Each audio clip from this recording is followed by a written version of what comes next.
Tribute to His Excellency Jerry John Rawlings, first President of the Fourth Republic.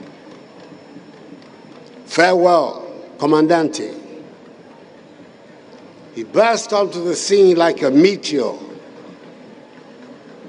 but a meteor that did not burst into flames and disintegrate like all meteors do. On the contrary, it remained potent until the very end of its life, leaving strong footprints in the sands of time. The turbulent occurrences of the 1970s in Ghana, the overthrow of the Second Republic and the Progress Party government by the military coup of 13th January 1972, the takeover of power by the Colonel Ike Champong-led National Redemption Council and subsequently the Supreme Military Council, the proscription of multi-party democracy, the professional strike of 1976, the March 1978 referendum on the proposal to entrench military rule through the union government concept, the formation of the People's Movement for Freedom and Justice, PMFJ, to mobilize the no vote in the referendum, the consequences of the vote, and the conspiracy to abduct the Electoral Commissioner, the palace coup that removed General Kutua Champong from office and ushered in General Fred Akuffo in his stead, culminated in the emergence of Flight Lieutenant Jerry John Rawlings in the political space of our country. Charismatic, energetic, fearless leader. Such were the attributes ascribed by many Ghanaians to the man, Jerry John Rawlings, the young Air Force officer who announced his presence in Ghana's politics by the abortive coup of May 15, 1979, and was sentenced to death for his part in the failed effort. He gave at his trial an important insight into his character when he stood up before the military tribunal to accept sole responsibility for the attempt and to request the NCOs who were being tried with him to be absolved and freed by the tribunal. The great events that were to define his character and career followed quickly after his trial, conviction, and sentence. 3 weeks later, whilst awaiting execution of his sentence, he was dramatically freed from prison by the insurgents of what has come to be known as the June 4th uprising, when junior officers and other ranks of the Ghana Armed Forces banded together to throw out the Supreme Military Council and install the Armed Forces Revolutionary Council, AFRC, headed by Flight Lieutenant Jerry John Rawlings. Thereafter, JJ to all and sundry in Ghana. It is no wonder that he came to regard June 4th as, quote, that defined day, unquote. He re-emerged as chairman of the Provisional National Defense Council, PNDC, when he led a successful coup that brought the short-lived Third Republic to an end on 31st December 1981. The tumultuous and at times lawless incidents of the AFRC 3-month tenure of office and of the early years of PDNC rule are matters of record, winning him passionate admirers, vociferous critics, and determined lifelong enemies, all at the same time. He was the longest-serving ruler in our history, 11 years as a military leader and 8 years as a twice-elected civilian president, making 19 years in all. He was fortified in his work by his union with his celebrated consort, the equally dynamic Nana Konadu Agyeman Rawlings, who proved to be a sturdy pillar and invaluable companion to the very end, and who bore him 4 children, the eldest of whom, Zaneto, is continuing his tradition of public service.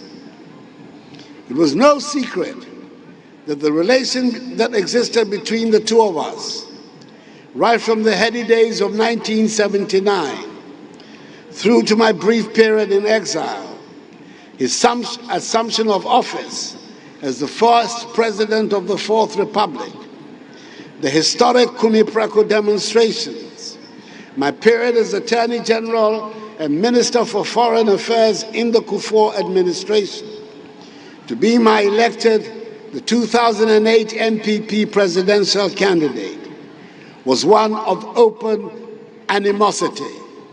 We did not see eye to eye. However, with time, things changed.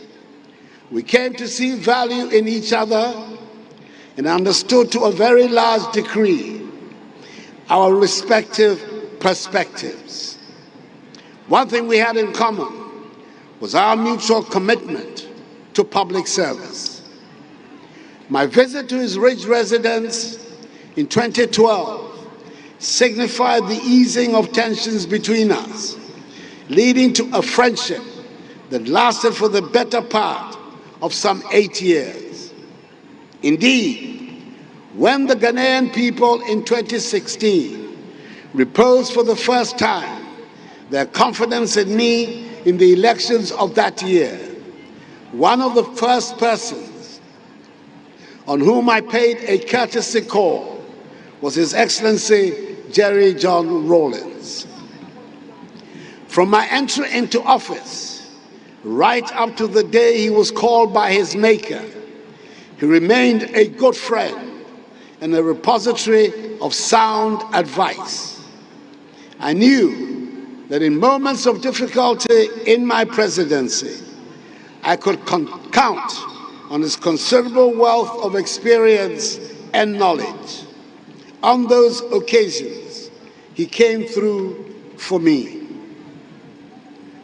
There was a symbolic gesture.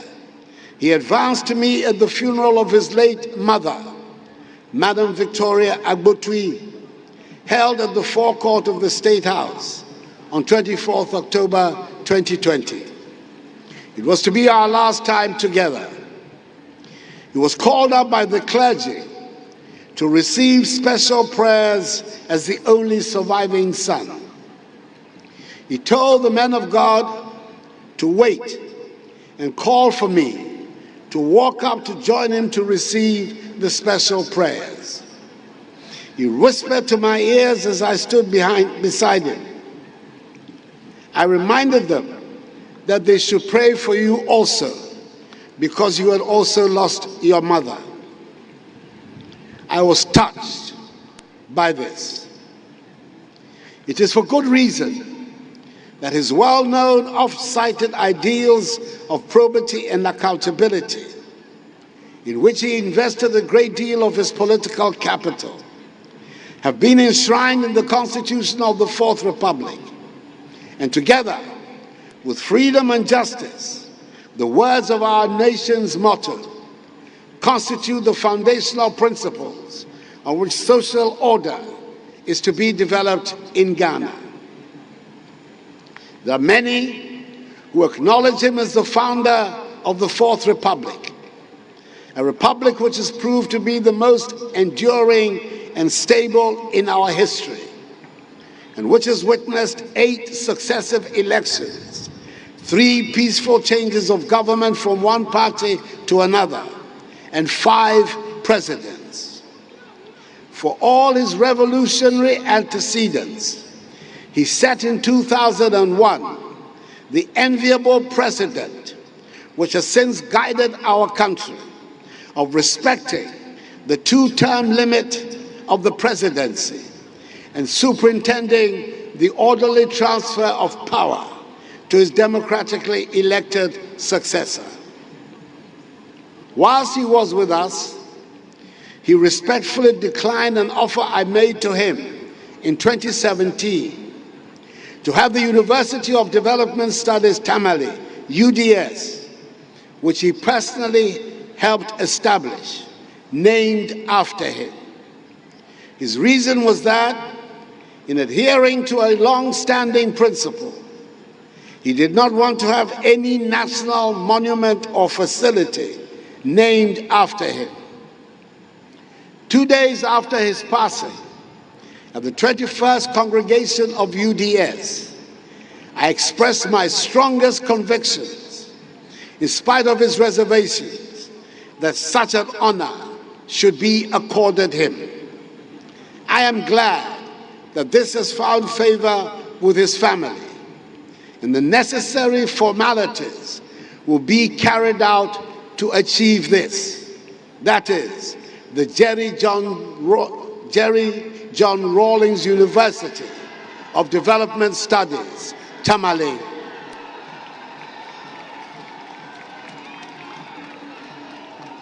Such is the measure of the man that the days associated with his political intervention in Ghanaian history, i.e. 15th May, 4th June, 31st December, and 7th January, are now significant days in the calendar of the nation. But the most significant of them all must be 7th January 1993, the day that ushered in the Fourth Republic. It is in recognition of this that I decided to commemorate 7th January as Constitution Day on the national calendar. It is perhaps the greatest tribute a grateful nation can offer to the men and women whose efforts led to the establishment of the Fourth Republic. It is my hope and prayer that he remains forever the longest-serving head of state in our nation's history, for that would mean that the Fourth Republican Constitution and its enshrined term limits have endured. His actions were not limited to Ghana only. The African nationalist that he was, he held unwavering positions on all matters concerning the wider continent of Africa, especially when they involved foreign interference and control of Africa's destiny, and was quick to voice his views on them. His chairmanship of the ECOWAS Authority of Heads of State and Government set the example whereby virtually all his successors, John Agyekum Kufuor, John Dramani Mahama, and I, the second, fourth, and fifth presidents, respectively, of the Fourth Republic, have been honored by their peers with the occupancy of that high office, reinforcing the Pan-African vocation, which has been an essential element of Ghanaian public policy since independence. I called him Comandante because of his admiration for the famous Latin American revolutionaries, Fidel Castro, Hugo Chavez, and Daniel Ortega, a nickname which seemed to please him.